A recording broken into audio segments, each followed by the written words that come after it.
अस्सलाम वालेकुम। मैं ज़ीनत जबीन सिद्दीकी एक बार फिर से आप सबों की खिदमत में मोहतरमा डॉक्टर निघत सीमा की लिखी कहानी जुमे का दूल्हा लेकर हाजिर हूँ। समाअत फरमाएं। बड़े भैया को जुमा पढ़ने का हमेशा से ही बहुत शौक था। सुबह ही सुबह सबसे पहले उठ जाते और उठते ही जो काम सबसे पहला करते वो अपना धोबी से धुला कल्फ लगा सफ़ेद कुर्ता शलवार हैंगर पर लटका देते। फिर हम सबको बारी बारी उठाते जाते और तलकीन करते जाते कि जल्दी करो, जुमा की नमाज का वक्त जाने वाला है। और जो घर में कोई उनकी बात न सुनता तो अपनी बात इस बात पर ख़त्म कर देते, भला जो अपने रब से नज़दीक नहीं हो सकता वो इंसान के नज़दीक क्यों कर हो सकेगा। अरे उठो, देखो जुमे का दिन है। जुमे का ये दिन मोहब्बत करने और मोहब्बत बांटने का दिन होता है। उनकी खुशी उनके चेहरे पर नूर की तरह छलक पड़ती। उनका मूड उस दिन इतना खुशगवार होता कि जी करता हर रोज़ जुमा का दिन हो। उन्होंने जुमे के रोज़ कभी कोई काम न किया था, न पढ़ाई न नौकरी। वो यूं जुमा की तैयारी में मगन होते कि नाश्ता करना तक भूल जाते थे। इस दौरान जो उन्हें नाश्ते की याद दहानी के साथ साथ नाश्ता करवा सकता था तो सिर्फ नूरैन आपा ही थीं।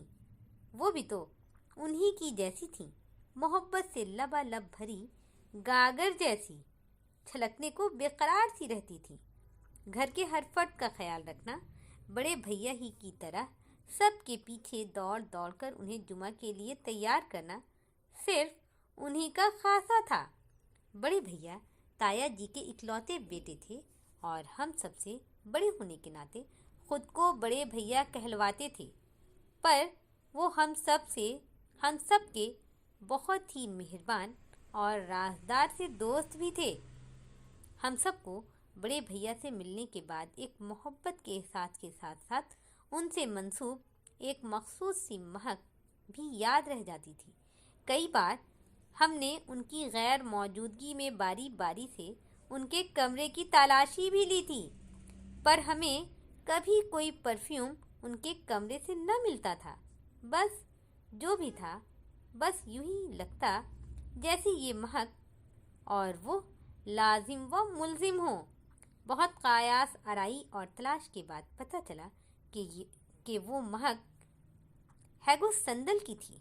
और ये मेरा ही ख्याल नहीं बल्कि बाकी सब कज़न्स की भी राय यही थी कि बड़े भैया पर सिर्फ यही परफ्यूम सूट करती है, जिससे उनका कमरा ही क्या पूरा घर महक जाता और कई दिनों तक महका रहता। यूं लगता कि जैसे बड़े भैया कभी कहीं जाते ही न थे। जुमा का दिन ही ऐसा होता कि हर छोटा बड़ा उस दिन के इंतज़ार में रहता कि सबको ही ताया जी के घर जुमा को एक साथ मिलकर शोर मचाना बहुत अच्छा लगता था। कोई एक बार नहीं बल्कि ये बरसों का मामूल था। दादाजी के वफ़ात के बाद दादी जी बड़े ताया जी के साथ ही रहती थीं। सो उनका हुक्म था कि हर जुमा के बाद दोपहर का खाना पूरा ख़ानदान मिलकर एक ही दस्तरखान पर बैठकर खाएगा। उस रोज़ हम सब कज़न सुबह ही से दादी जी के पास आ जाते थे और शाम ढले तक सब इकट्ठे रहते। 30 अफराद के बैठने और खाने का इंतज़ाम कोई आसान बात न होती, इसीलिए सबके सुपुर्द कोई न कोई काम होता। ऐसे में बड़े चाचा जी की बेटी नूरैन आपा, जो हम सब लड़कियों में बड़ी होने के नाते सबसे ज़्यादा मसरूफ़ रहती, उनके ज़िम्मे किचन की सारी जिम्मेदारी होती, जिसे वो खुशदिली और मोहब्बत से निभाती रहती। हर एक के साथ साथ बड़े भैया के भी सारे काम वो इसी तवातर से किए जा रही थी, जिस तवातर से बड़े भैया जुमा पढ़ने जा रहे थे। शायद मोहब्बत किसी से भी हो, ऐसी ही रियाजत से शुरू होती है जैसी नूरैन आपा हम सब से करती थी। यूँ तो हर जुमा को हम सब की तैयारी दीदनी होती, पर यह सच था कि हम सब में से कोई भी बड़े भैया जैसी तैयारी नहीं कर पाता था। इसलिए हम सब बड़े भैया को जुमे का दूल्हा कहा करते थे, जिसे सुनकर वो इतने खुश होते कि उनकी आंखें तक हंस पड़ती। मस्जिद से वापस आने तक घर भर जुमा की नमाज पढ़ चुका होता और दस्तरखान टेबल की बजाय डाइनिंग रूम को यकजा करके बिछा दिया जाता। दादी और ताया जी हमेशा एक साथ बैठा करते और फिर उनके साथ बड़े भैया। सब कुछ एक तवातर से हो रहा था। बड़े भैया की पसंद के माशी के शामी कबाब और माश की दाल नूरैन आपा हमेशा ही बना दिया करती। ये नहीं था कि नूरैन आपा बाकी सबको नज़रअंदाज करती हों, बल्कि उनको ख़ब्त था कि बड़े भैया के साथ साथ बाकी सब की पसंद का भी ख्याल रखें। यूं जितने लोग भी दस्तरखान पर होते, सभी के पसंद का ख्याल रखना उनका ही तो कमाल था। काली दाल अब्बा जी की पसंद थी तो मटर चावल के साथ रायता दादी जी को भाता था। हाथ की पकी रोटी ताया ताई जी के लिए तो तंदूरी नान हम सबको छोले के साथ खाने होते थे।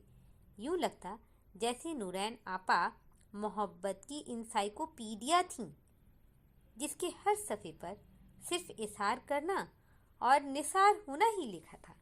हम सबको ही नूरैन आपा से बहुत मोहब्बत थी।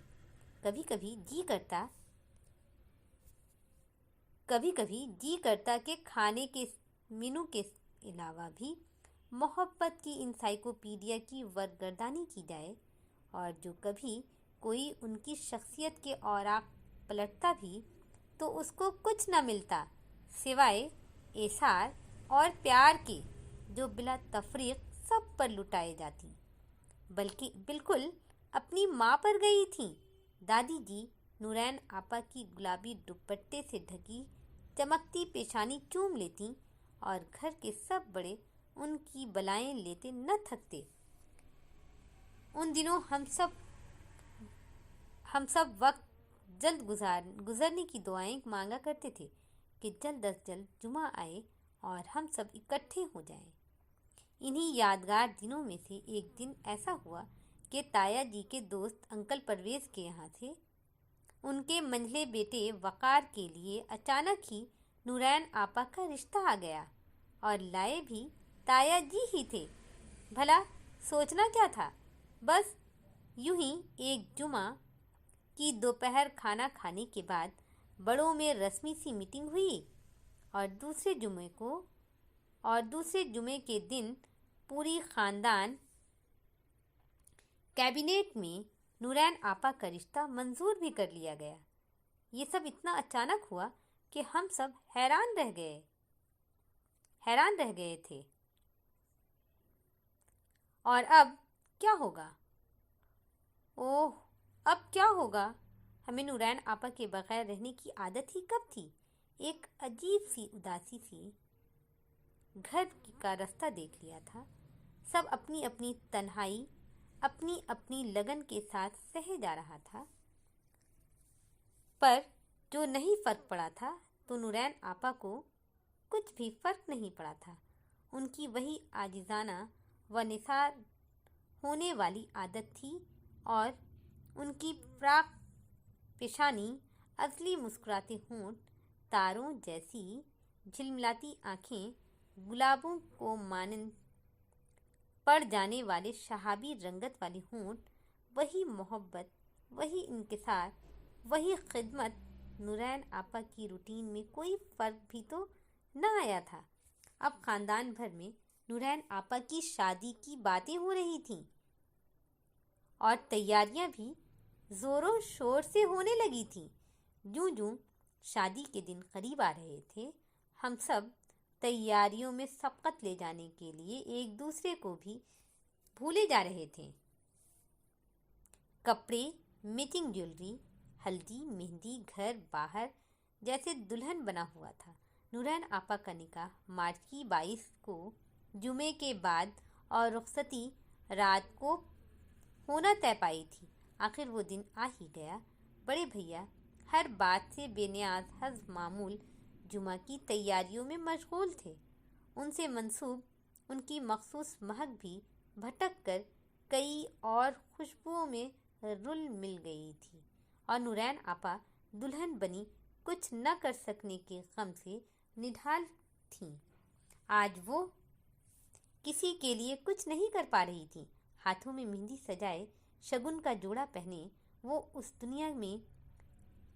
इस दुनिया की लगती ही न थी। वैसे भी वो अपने मिजाज और आदात में सबसे मुख्तलिफ थी। आज तो उन्हें देखना भी मुश्किल हो रहा था, हुस्न जैसे उनके घर की कनीज बन गया हो। हम सब उन्हें तंग कर रहे थे और कह रहे थे कि आज अगर आपका दूल्हा लेट बारात लेकर आया तो दादी और ताया जी ने उन्हें जुमे के दूल्हा के हवाले कर देना है।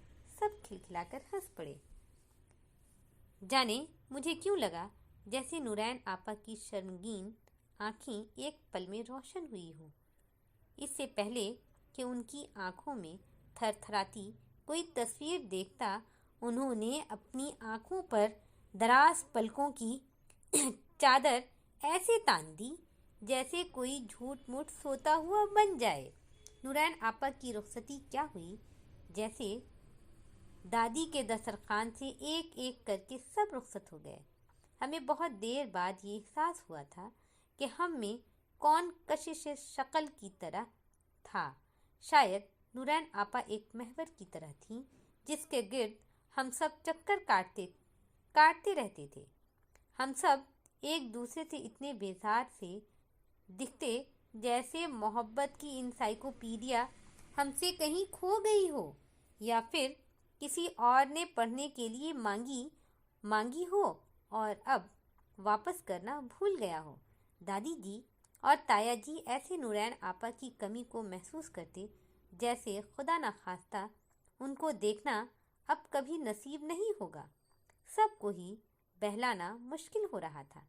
आहिस्ता आहिस्ता सबके काम अंदाज बदल रहे थे, पर नहीं फर्क आया था तो बड़े भैया की मसरूफियत में न आया था। उनका वही जुमा था और वही उनकी तैयारियां। वो कभी हमारी दिलशिकन और उदास गुफ्तगू का हिस्सा न बनते थे। बस धीमे धीमे मुस्कुराते रहते और अपने कामों में मगन रहते। न कोई गिला, न कोई शिकायतें, न कोई यादें, न कहानियाँ। जुमे का दूल्हा उसी सज धज के साथ घर से निकलता और वापस आ जाता। हाँ, पर अब उनकी मखसूस सी महक पहले जैसी न थी, या फिर वो भी हम सब का गुमान ही था। उदासियों से भरे कई हफ्तों के बाद एक दिन ऐसा आ ही गया जिस दिन नूरैन आपा ने अपने मायके रहने के लिए आना था। यानी हम सब का जुमे का दिन आबाद होने वाला था। बेकरारियों को जैसे पर से लगे थे। हम सब ने तय कर रखा था कि इस बार उन्हें हमने बताना है कि उनके बगैर हम सब कितने अधूरे रह गए थे। ये भी पूछना था कि उन जैसा हमारे खानदान में कोई और क्यों नहीं हो सका, और ये भी कि जब तक हम बहल नहीं जाते तब तक जल्दी जल्दी हमसे मिलने आया करें। फिर आखिर वो दिन भी आ ही गया जब वो हम सबसे मिलने ताया जी के घर आ रही थीं। उस दिन भी जुमा का ही दिन था। सब सलमी सितारे वाले सूट में वो सब्ज परी सी लग रही थीं। उनकी फिराक चमकती पेशानी पर हमेशा की तरह कोई सिलवट नहीं थी। उनकी आंखें अब भी वैसी ही बोलती थीं, जिन्हें चुप कराने के लिए उनकी दराज पलकें हर वक्त एक दूसरे से उलझती रहती। उनके लिपस्टिक से विन्यास खूबसूरत हल्के गुलाबी होंठ अब भी गुलाब की पत्तियों जैसे ही थे, जो बस हर वक्त मुस्कुराते रहते थे। वो आते ही अपने सारे काम संभाल चुकी थीं। बड़े भैया हस मामूल सुबह से उठ चुके थे। उनका धोबी से धुला कल्फ वाला सफ़ेद कुर्ता शलवार हैंगर पर लटक चुका था। एक मुद्दत बाद उनकी मखसूस सी संदली महक घर भर में फैली हुई थी। हम सबको यूं लगा जैसे जुमा का दिन, जो कभी बड़े भैया की इसी खुशबू से मंसूब हुआ करता था, वो लौट आया हो। पर वो अपने तारीखी बयान देते हुए किसी को भी घर भर में कहीं नजर नहीं आ रहे थे। ये सोच करके उन्हें शायद पता नहीं कि नूरैन आपा आ गई हैं, खुशी और बेयकीनी में बड़े भैया को बताने के लिए मैं उनके कमरे की तरफ लपकी। कमरे में उनकी मखसूस महक बिखरी हुई थी। गहरे सब्ज पर्दों के हल्के हल्के अंधेरे में बड़ी सी आबनूसी कुर्सी पर शायद बड़े भैया ही थे। वो ऐसे बैठे हुए थे कि सिवाय उनकी मखसूस महक के कोई और पहचान मुमकिन नहीं थी। मैंने दबे पांव कमरे में दाखिल होते ही उनकी आंखों पर हाथ रख दिए और हल्के से कहा, मैं कौन? अरे तुम? ओह आप? मैं हैरान रह गई। आई एम सॉरी नूरैन आपा, मैं समझी कि बड़े भैया। सारी बातें जैसे तसलसल और मानिक हो रही थी। नूरैन आपा के एक हाथ में बड़े भैया का कल्फ लगा सफ़ेद कुर्ता था और एक हाथ में हैगो संदल की परफ्यूम, जो वो बड़ी मोहब्बत और महुयत से कुर्ते पर छिड़क रही थी। इतनी महुयत से कि उन्हें मेरे आने की खबर तक न हुई थी। जभी तो उन्होंने मुझे आंख उठाकर देखा तक न था। ओह, ये संदली खुशबू, नूरैन आपा और बड़े भैया से मंसूब वो मखसूस सी महक, सब कुछ गुडमुड हो गया। बड़े भैया कहीं नजर नहीं आ रहे थे। नूरैन आपा, मैंने धीरे से खोई खोई सी नूरैन आपा को पुकारा और बेख्तियार होकर उनसे लिपट गई। गहरे सब्ज पर्दों के हल्के हल्के अंधेरे में भी नूरैन आपा की आंखें आंसुओं से ऐसे झिलमिला रही थी जैसे शमा की लौ थरथराती हो। फिर उन शबनमी आंखों पर दराज पलकें यूं गिर गईं जैसे आखिरी सीन के बाद पर्दा गिर जाता है।